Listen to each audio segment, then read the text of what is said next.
Elle a dit ça en mâchant une tartine. Grandis un peu. Comme si ces 2 syllabes n'étaient pas une exécution. Comme si elle n'effaçait pas 27 ans de factures partagées, de funérailles, d'anniversaires, de fausses couches, de projets de jointoiement de carrelage et d'un chien nommé Max qui est mort dans ses bras. Les liaisons, ça arrive. Les gens avancent. Elle a essuyé une tache de confiture sur sa lèvre comme si elle essuyait la preuve de l'empathie. Alan est resté immobile.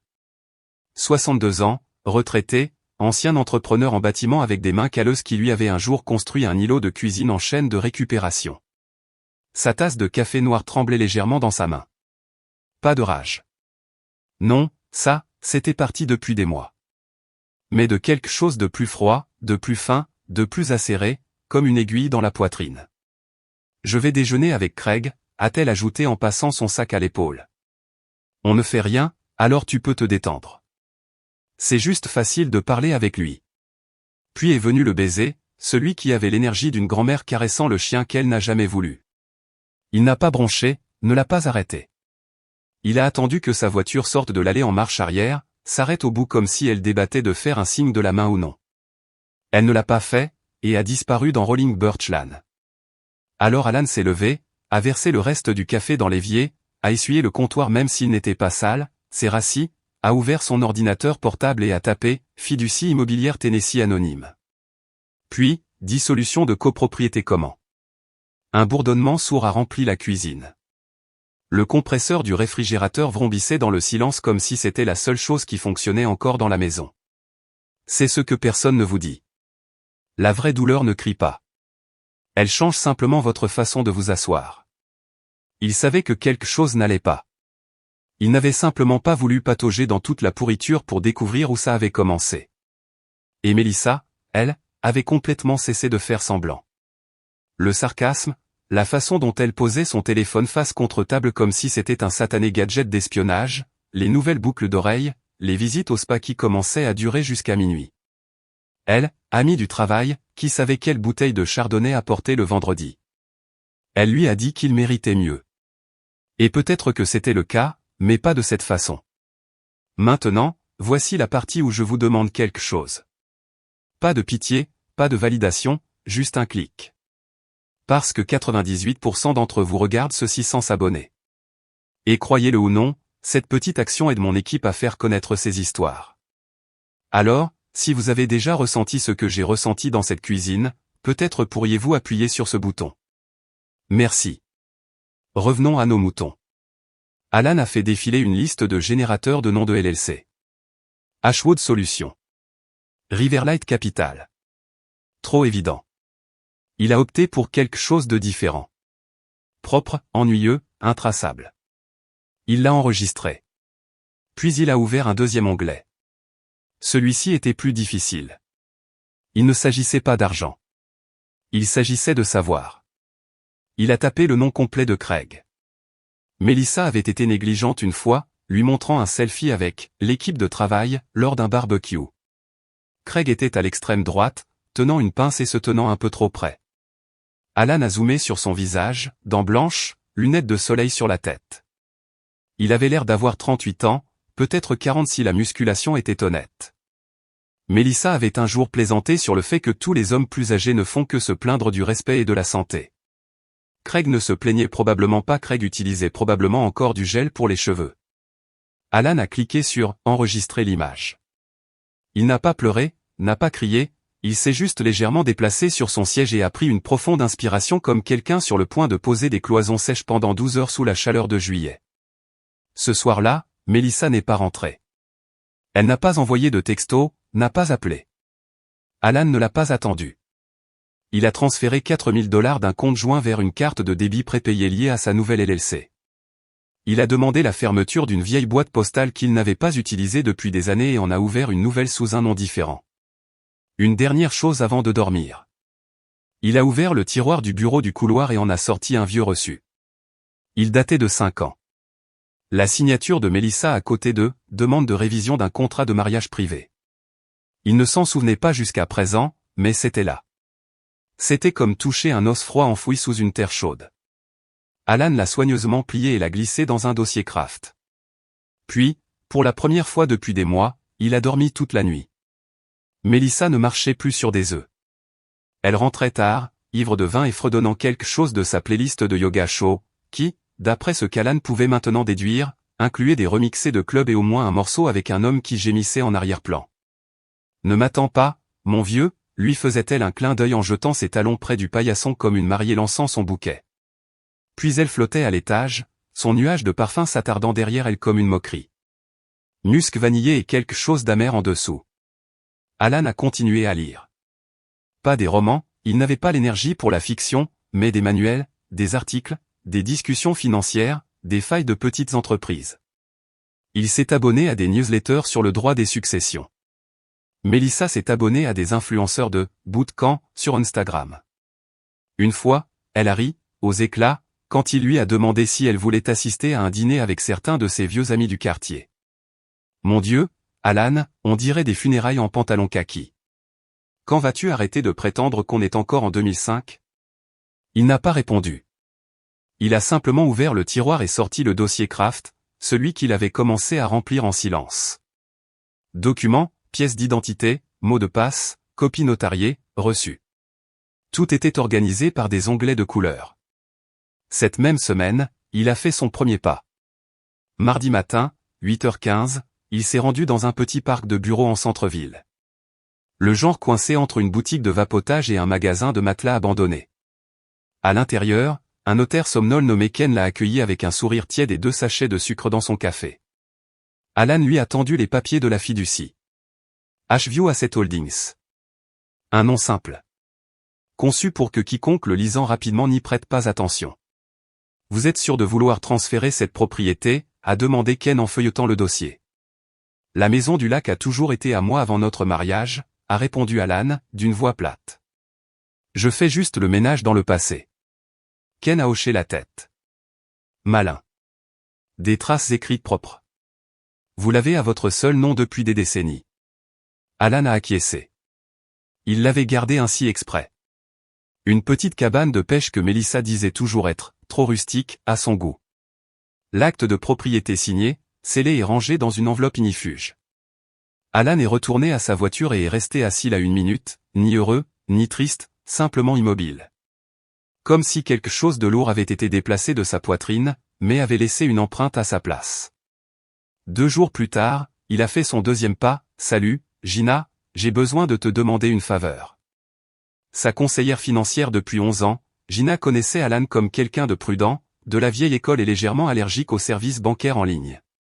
Je veux diviser les fonds pour les jours de pluie, a-t-il dit. Elle a gloussé. Les quoi ? La réserve silencieuse. Les comptes en espèces que tu appelais pour l'apocalypse des jours pluvieux. Déplace la moitié vers un dépositaire distinct. N'en parle pas à Mélissa. Il y a eu une longue pause. Vous allez bien, a-t-elle finalement demandé. Nous allons bien, a dit Alan, puis il a ajouté, elle évolue. Je m'adapte.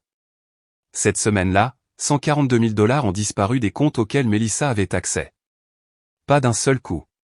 Quelques milliers ici. Une réaffectation là. Sur le papier, cela ressemblait à un nettoyage financier de routine. Mélissa ne le remarquerait pas. Elle ne s'était pas connectée au portail bancaire commun depuis des mois, sauf cette fois pour commander un nouveau jeu de valise de créateur pour son « voyage entre filles ». Alan a remarqué qu'elle riait maintenant plus fort quand Craig lui envoyait des messages. Il pouvait l'entendre à travers la porte de la salle de bain. Elle a aussi commencé à faire tout un plat de qualifier Alan d'« adorable et démodé » quand il y avait des invités. « Tu écris encore des chèques » a-t-elle dit une fois, assez fort pour que le couple de voisins l'entende. C'est comme envoyer des signaux de fumée. Alan avait souri, a même trinqué avec son verre. Mais plus tard dans la soirée, il a scanné le numéro de série de sa voiture et a passé quelques appels. Dans 3 semaines, le contrat de location prendrait fin. Le concessionnaire serait informé que l'option de renouvellement avait été refusée. La carte grise ne serait pas renouvelée. La police d'assurance serait réaffectée à la nouvelle LLC. Mélissa parlait toujours de faire un road trip à Asheville. Alan continuait de relire sa déclaration d'impôt de 2001. Plus elle s'éloignait, plus Alan se déplaçait derrière elle, ajustant, préparant, retirant sa main du volant de tout ce qu'elle supposait être partagé. Et pourtant, pas un mot, pas une confrontation, pas un cri, pas même une pique sarcastique. Elle a construit sa petite fantaisie d'évasion en supposant qu'il jouerait le rôle du mari triste et confus. Ce qu'elle ne savait pas, c'est qu'il était déjà en coulisses, en train de mettre le feu aux accessoires. La vidéo s'est lancée automatiquement alors qu'Alan nettoyait son dossier de spam.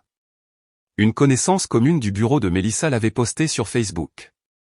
En public, bien sûr, parce que quand on est fier de ses mauvaises décisions, l'intimité ressemble à un fardeau. Ça commençait simplement. Barbecue dans un jardin.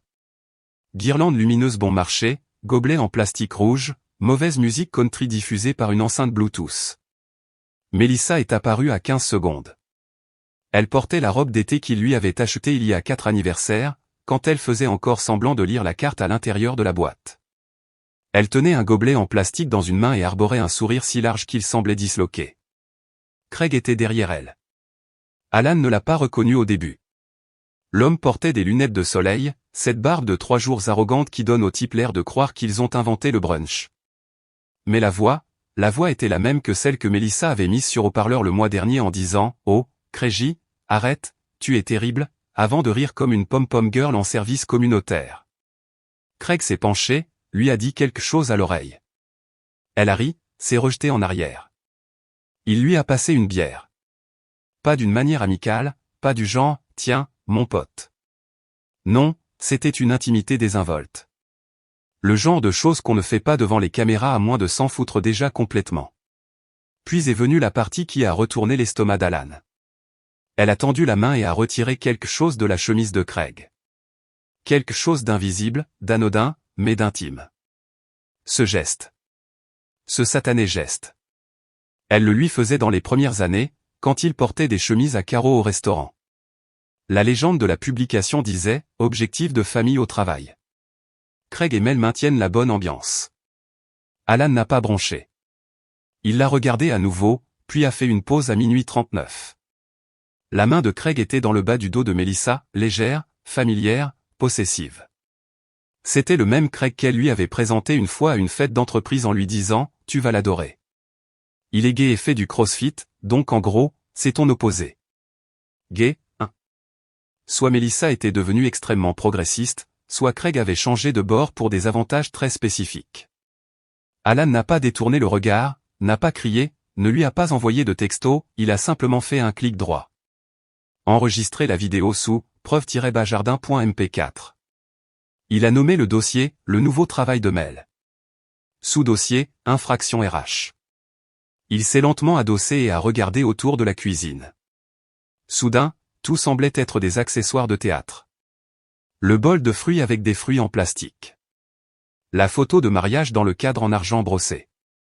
Le stupide aimant qui disait « Tu es le beurre de cacahuète de ma confiture ». Melissa avait acheté celui-là lors de leur week-end en couple à Asheville, ville qu'elle voulait maintenant visiter avec Craig. Ce soir-là, Alan n'a pas dîné. Il a fait autre chose. Il a ouvert ses brouillons de mai et a commencé à s'écrire de petites notes. Pas des lettres, pas des entrées de journal, juste des annotations dans un fichier nommé « Plan B ». Craig, 38 à 39 ans. Ne travaille pas au RH. Melissa a menti.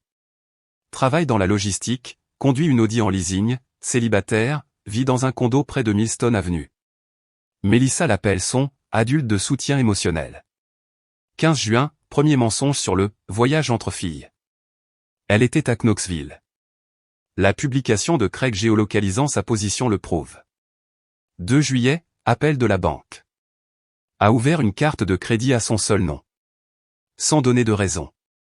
Alan n'était pas un homme de beaucoup de mots, mais quand il commençait un projet, il le terminait avec précision. Et maintenant, il documentait une démolition.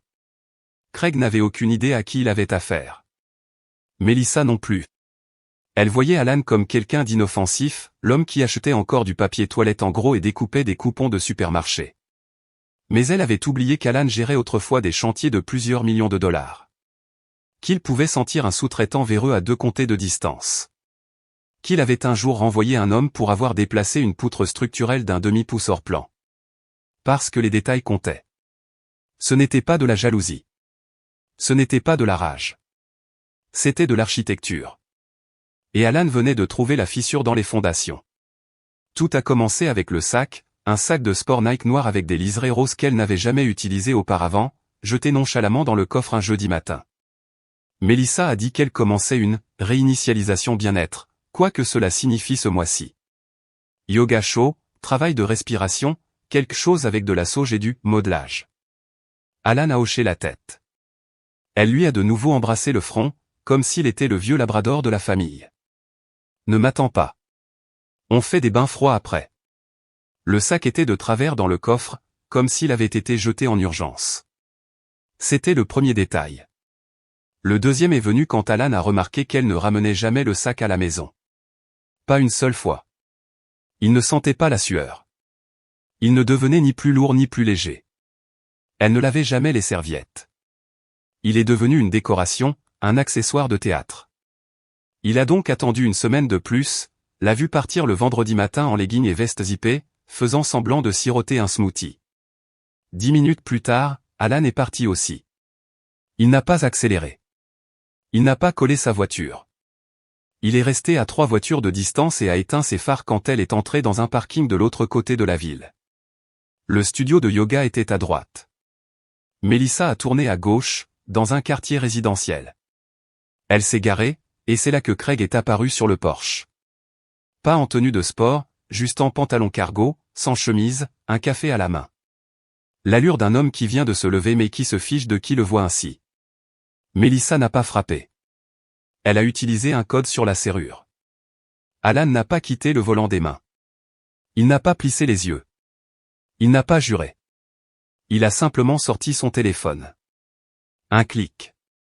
Le Porsche de Craig. Horodaté. Un autre clic. Mélissa disparaissant à l'intérieur. Pas de tapis de yoga. Pas de kombucha. Pas d'illumination. Juste des preuves. Il est resté assis là pendant 15 minutes. Il a vu un écureuil traverser la route. Il a vu un jogger trébucher sur une fissure dans le trottoir. Il a vu le monde continuer comme si de rien n'était. Puis il est parti. Il n'a pas fait le tour du pâté de maison, n'est pas revenu. Il est allé à une station-service, a fait le plein, a acheté un café noir et une barre protéinée. Il était 9h47. À 10h12, il était de retour à son bureau. Il a ouvert le dossier, plan B, nouveau sous-dossier, surveillance. Il a téléchargé les photos, les a légendées avec l'adresse, la plaque d'immatriculation connue de Craig et un bulletin météo de ce matin-là. Pourquoi la météo? Parce que Mélissa dirait qu'il faisait, trop orageux pour le yoga, si jamais il lui demandait pourquoi elle avait séché ce jour-là. 23 degrés Celsius, dégagé, pas de vent. Il a écrit ça aussi.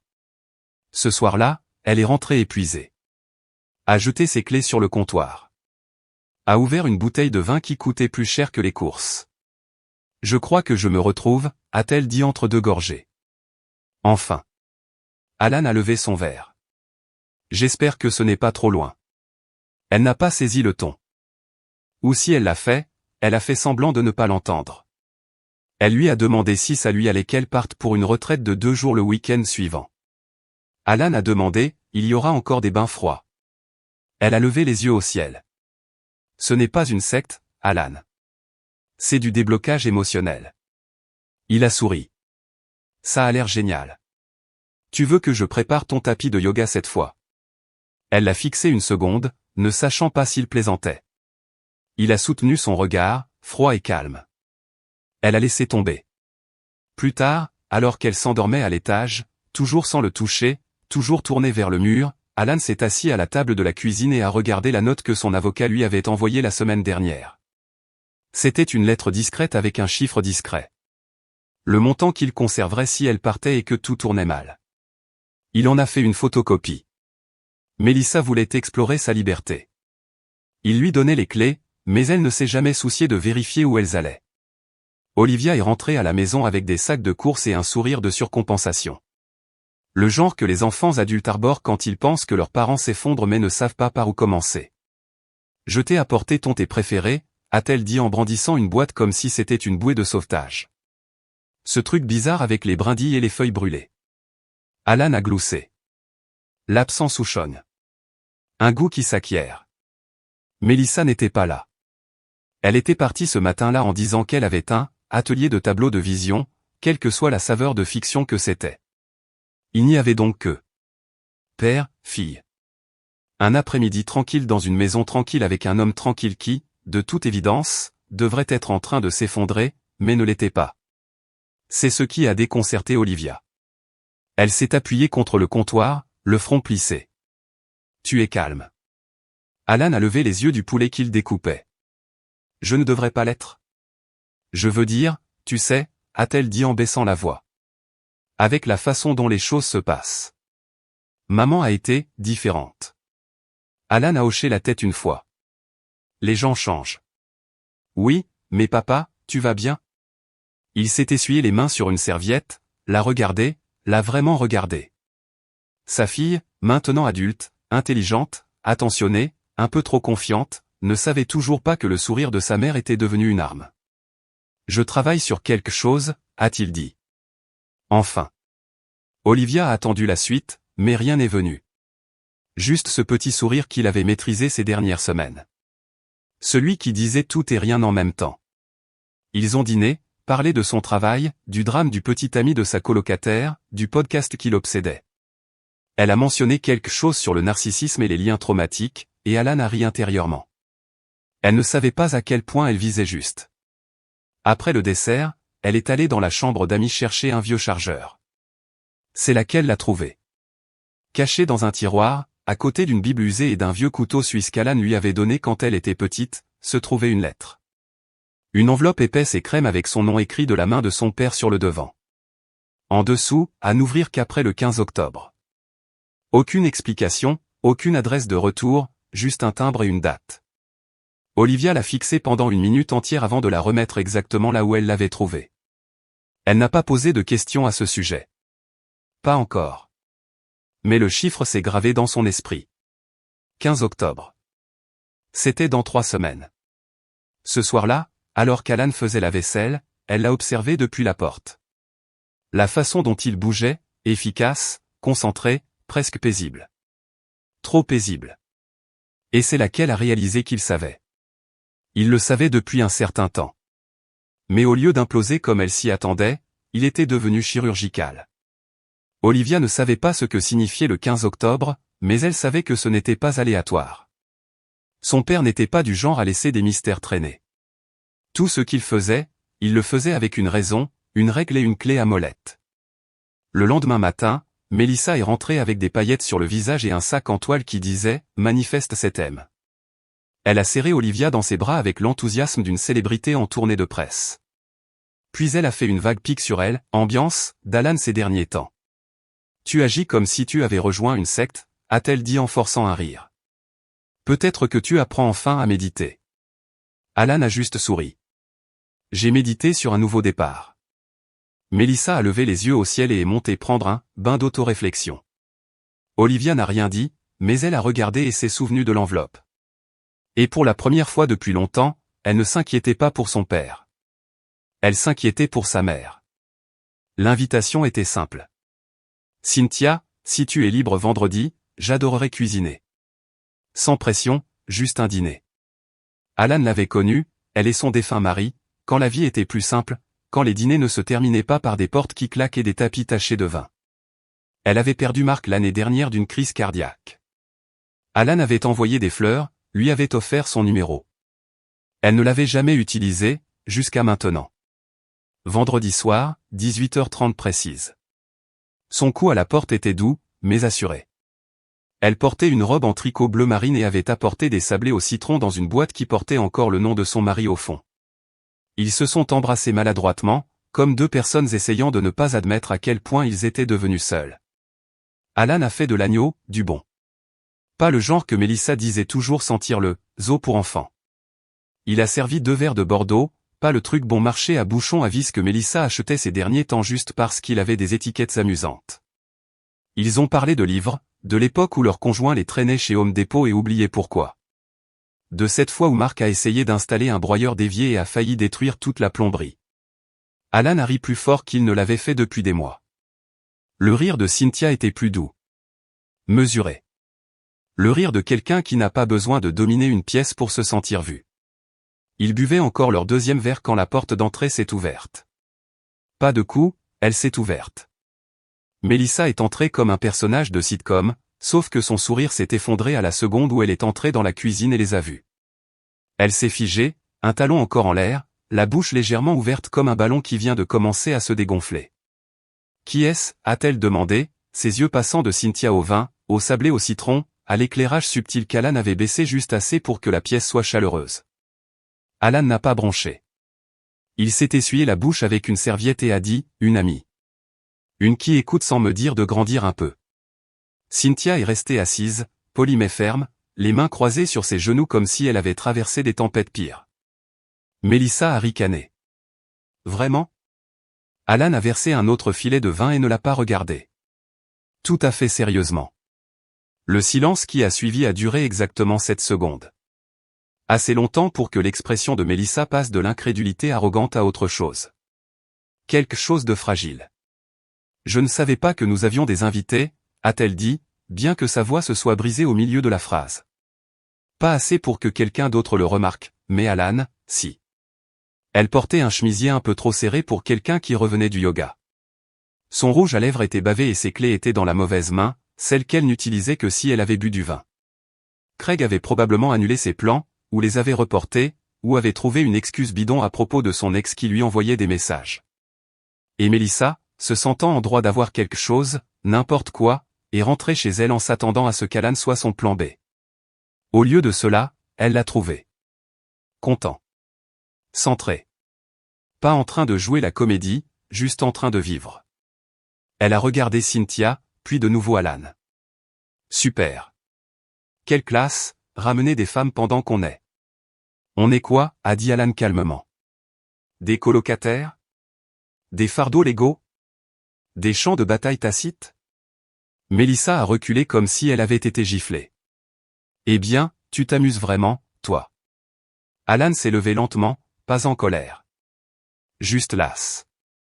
Tu ne sais pas la moitié de ce qui se passe, a-t-il dit en se dirigeant vers l'évier.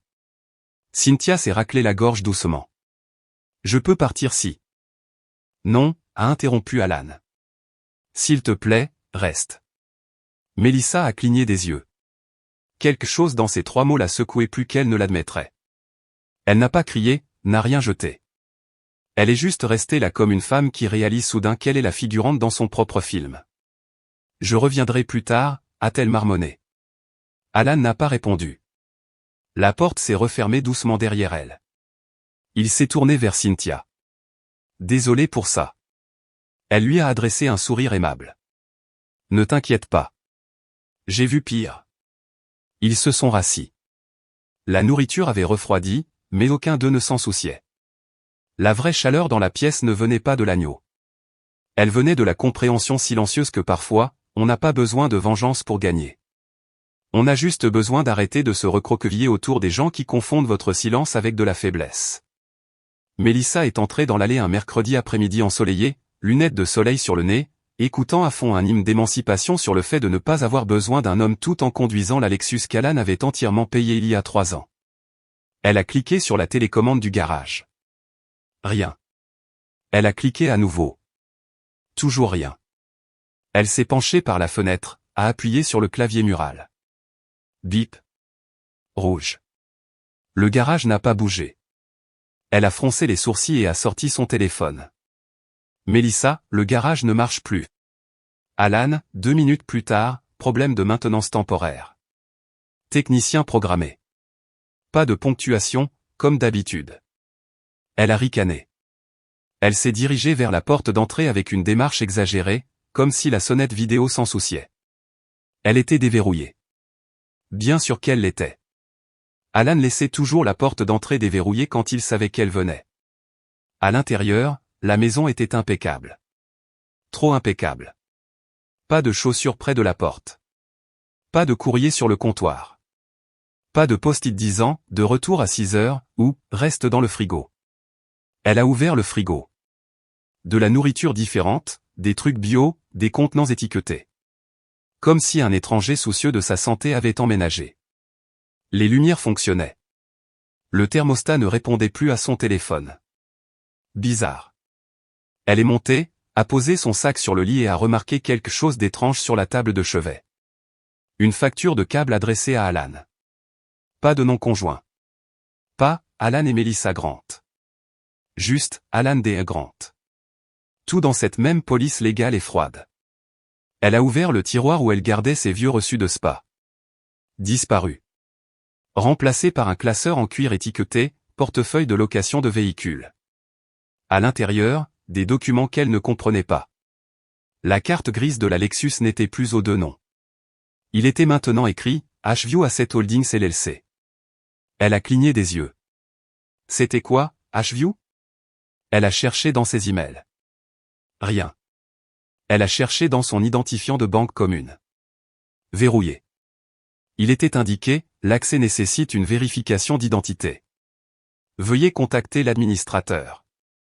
Elle a essayé d'appeler Alan. Pas de réponse. Elle lui a envoyé un autre message. Melissa, tu as changé la carte grise de la voiture? Silence. 2 heures plus tard, il a répondu. Alan, oui. Elle s'est assise lentement.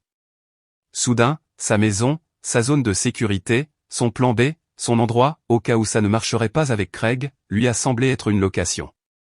Non, même pas. Comme une salle d'exposition qu'elle n'avait pas le droit de toucher. Elle a essayé d'ouvrir à nouveau le garage avant de partir. Toujours mort. Elle a conduit jusqu'à l'appartement de Craig, mais n'a rien mentionné de tout ça. Pas encore. Craig était trop occupé à parler d'un nouveau sentier de randonnée et à se plaindre que son gardien de chien l'ignorait. Melissa a regardé ses mains sur le volant.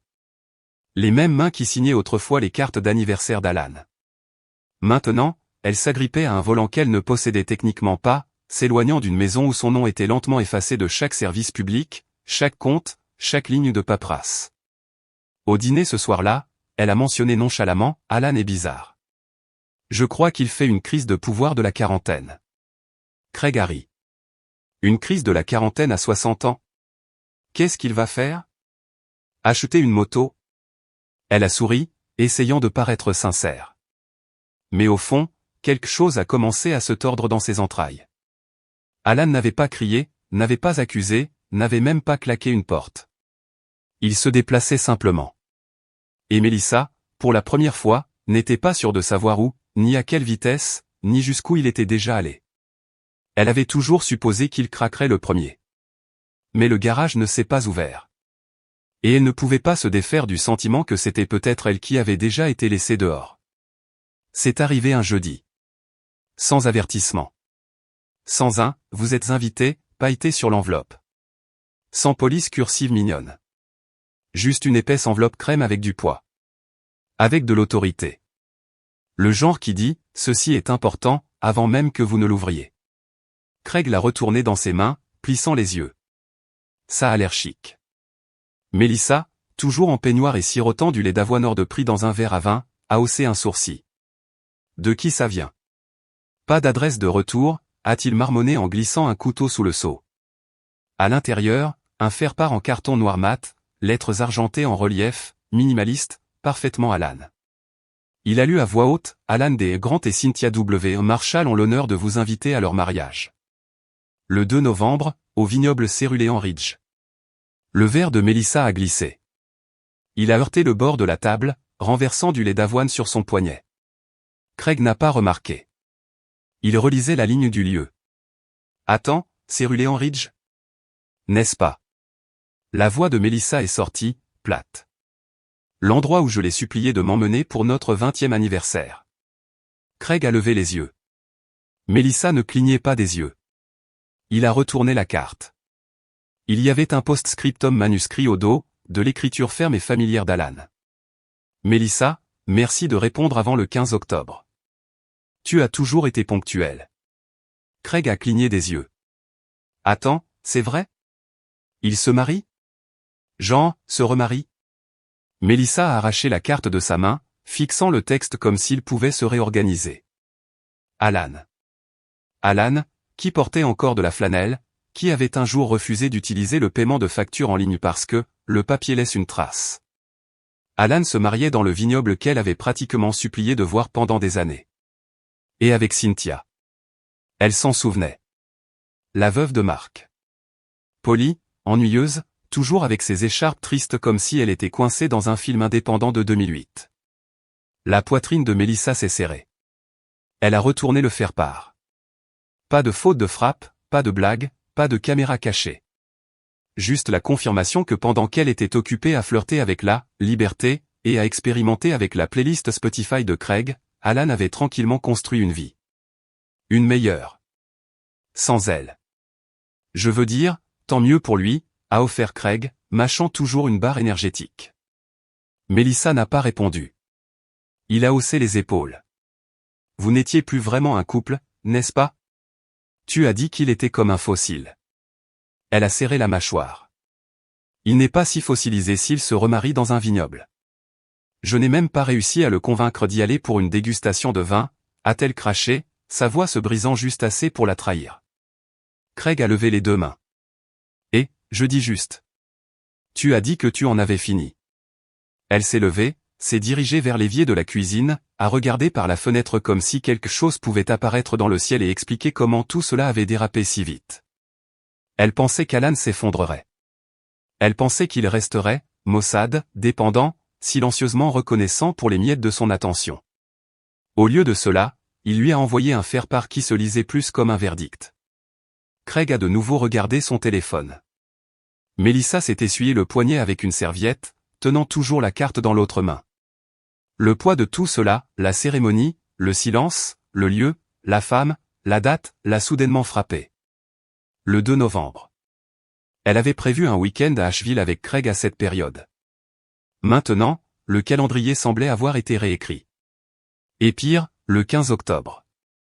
La date limite de réponse. La date de la lettre d'Alan à Olivia. Elle s'est souvenue de l'étrange humeur d'Olivia, de l'enveloppe qu'elle avait mentionnée au dîner, de la façon dont sa fille la regardait comme si elle avait déjà choisi son camp.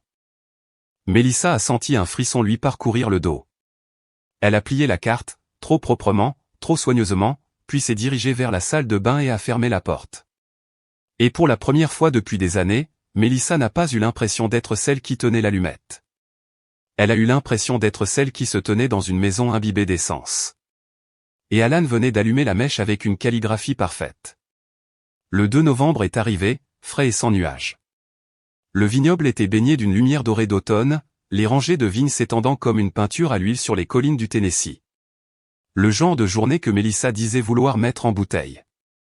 Elle n'était pas sur la liste des invités. Elle n'a pas eu de +1. Elle s'en fichait. Elle a garé sa voiture au pied du chemin de gravier, portant des talons empruntés et une veste trop formelle pour quelqu'un qui prétend ne pas s'en soucier. Ses cheveux étaient impeccablement coiffés pour quelqu'un qui disait vouloir juste tourner la page.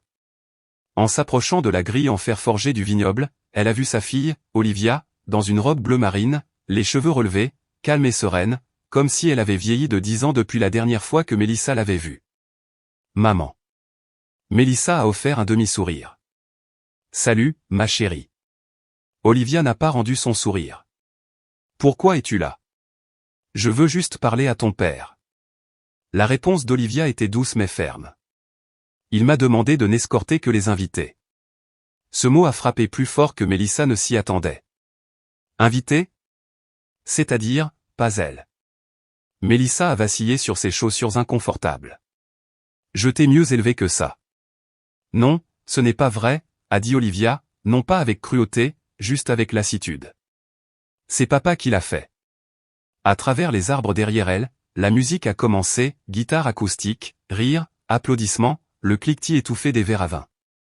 Quelqu'un a crié, elle est éblouissante. Mélissa a tourné la tête. À travers une brèche dans les haies du vignoble, elle a eu un aperçu. Cynthia, dans une simple robe blanche, élégante et sobre. Elle avait l'air radieuse, en paix. Et Alan, son Alan, debout à côté d'elle, le dos droit, son costume parfaitement ajusté, sa main reposant doucement sur la sienne comme si elle y appartenait, comme si elle y avait attendu. Mélissa a fait un pas en avant, mais Olivia lui a barré la route. Maman, a-t-elle dit d'une voix ferme. Tu ne veux pas faire ça. Pas aujourd'hui. Je ne veux pas faire de scène, a dit Mélissa, essayant de ne pas laisser sa voix trembler. Je veux juste qu'il m'écoute. Olivia a regardé vers la cérémonie. Il t'a déjà entendu.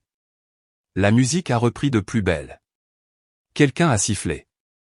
Les chaises ont grincé alors que les gens se levaient. La lèvre de Mélissa a tremblé. Alors c'est ça. Il a une nouvelle vie, un mariage, un vignoble. Olivia a hoché la tête. Oui. Parce qu'il l'a mérité. Une pause. Et tu es parti avant même que les fondations ne soient sèches. Mélissa a essayé de rire. Elle a échoué. Tu crois qu'elle est meilleure que moi? Olivia a pris une profonde inspiration, puis a dit la phrase comme si elle l'avait répétée pendant des mois. Non, maman. Je crois qu'il est mieux sans toi. Mélissa a cligné des yeux. Derrière elle, des cloches ont sonné. Le voile de Cynthia a capté la lumière alors qu'elle se tournait pour embrasser la joue d'Alan. Il a souri comme un homme qui a enfin cessé de se préparer pour le prochain coup. Mélissa a reculé lentement. Pas de colère, pas de cri, juste un lent effondrement, comme un fil qui glisse de l'œil d'une aiguille dans le mauvais sens. Elle s'est retournée, a redescendu le chemin de gravier, seule. Les sons de la joie, le tintement des verres et les secondes chances flottaient derrière elle, aucune pour elle. Et elle a réalisé, trop tard, que l'homme à qui elle avait dit de « grandir un peu » avait grandi pour devenir quelque chose de plus fort qu'elle n'aurait jamais pu l'imaginer. Inaccessible. Elle a ajusté sa veste, le cœur battant la chamade, ne sachant pas si c'était de la rage ou du chagrin, ou l'écho creux de toutes les pièces qu'elle avait quittées en pensant que la porte resterait toujours ouverte. Mais celle-ci, elle s'était refermée. Et la clé n'était plus la sienne. La réception scintillait sous des guirlandes de lumière chaude. Le vignoble, maintenant baigné dans l'or du crépuscule et un jazz doux. Les invités se mêlaient, des verres de rosé à la main. Le rire coulait comme de l'eau de table en table, et Alan se tenait, calme, à la tête de tout, dans un costume noir impeccable avec une simple rose blanche à la boutonnière, sans fioriture. Cynthia était assise à côté de lui, radieuse, digne. Elle n'était pas tapa accent grave l'œil. C'était là tout l'intérêt. Elle était tout ce que Mélissa n'était pas, silencieuse là où d'autres dominaient, douce là où d'autres acculaient. Le toast est arrivé après le dessert. Alan a tapé une fois sur son verre. Le son était ferme, délibéré. Les gens se sont tus immédiatement, sentant que ce ne serait pas le discours sirupeux habituel. Il ne s'est pas raclé la gorge, n'a pas feuilleté un discours. Il a simplement regardé à travers les tables, les yeux fermes, puis a commencé. À tous ceux qui m'ont dit de grandir un peu, merci. Quelques invités ont ricané. Olivia, près du devant, a incliné la tête avec un sourire complice. Parce que je l'ai fait. Et j'ai aussi dépassé certaines choses. Comme le silence. Comme faire semblant. Comme m'accrocher à des gens qui traitent votre gentillesse comme une monnaie d'échange. Il a fait une pause, a laissé les mots s'installer. Il s'avère que grandir, c'est ne pas s'excuser de laisser derrière soi le chaos de quelqu'un d'autre. Je lève mon verre à la paix. Et aux gens qui lui font de la place. Tout le monde a levé son verre. Cynthia a tendu la main et lui a doucement touché le bras. Pas de comédie, juste une gravité partagée. Au-delà des haies, Craig se tenait, observant. Non invité, mais là, tenant le manteau de Mélissa, essayant de lire l'expression d'Alan comme un homme qui regarde une partie d'échecs avec 5 coups de retard. Mélissa, à côté de lui, avait l'air comme si on lui avait aspiré l'air des poumons. Ses mains serraient une enveloppe que Craig avait récupérée de leur boîte aux lettres communes ce matin-là, déjà ouverte et à moitié froissée. Elle tremblait depuis qu'elle avait lu la première phrase. Ce n'était pas un faire-part. C'était une résiliation. Un document intitulé « Annexe au contrat de mariage, exécution des exceptions de clause ». Signé par Alan, notarié par quelqu'un que Mélissa se souvenait, Ken, le type somnole qui s'était un jour occupé de leur refinancement des années auparavant. Cynthia était listée comme témoin. À l'intérieur de l'enveloppe se trouvait une ventilation de la façon dont le contrat de mariage original avait été silencieusement et méthodiquement restructuré au cours de la dernière année. Il incluait maintenant des stipulations pour abandon émotionnel, des déclencheurs de séparation financière et quelque chose de brutal, une clause de réversion post-nuptiale. En bref, tout ce qu'elle pensait toucher si Alan allait de l'avant, révoqué clause par clause. Son nom avait disparu des comptes, des voitures, de la maison du lac, du temps partagé à Asheville. Craig s'est penché. « Tu vas bien ?» Elle n'a pas répondu. Elle a vu Alan lever à nouveau son verre, cette fois vers Cynthia, puis remettre un papier plié à l'homme assis à côté de lui. C'était encore Ken. Il a ouvert le document, a vérifié les signatures et a hoché la tête. Acte de mariage, présigné. Légalement déposé. Final. Mélissa a reculé. Craig lui a posé une main sur l'épaule, légère, hésitante. Elle ne l'a pas repoussé.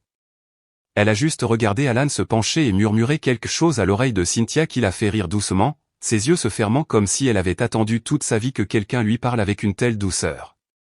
La musique a repris. Alan s'est levé, s'est dirigé vers Olivia et ils ont dansé. Pas de caméra, pas de recherche d'attention, juste un père et une fille qui avaient survécu à quelque chose ensemble. Mélissa s'est retournée pour partir, lentement. Cette fois, pas de talons qui claquent. Le gravier crissait à peine sous ses pas. Craig l'a suivi, demandant « Et maintenant ?» Elle n'a pas répondu parce que Mélissa, pour la première fois depuis des années, n'avait rien à négocier, rien à tordre, aucune carte à jouer. Alan n'avait pas crié, n'avait pas supplié. Il avait simplement réécrit la fin sans elle et l'avait laissé tenir l'enveloppe.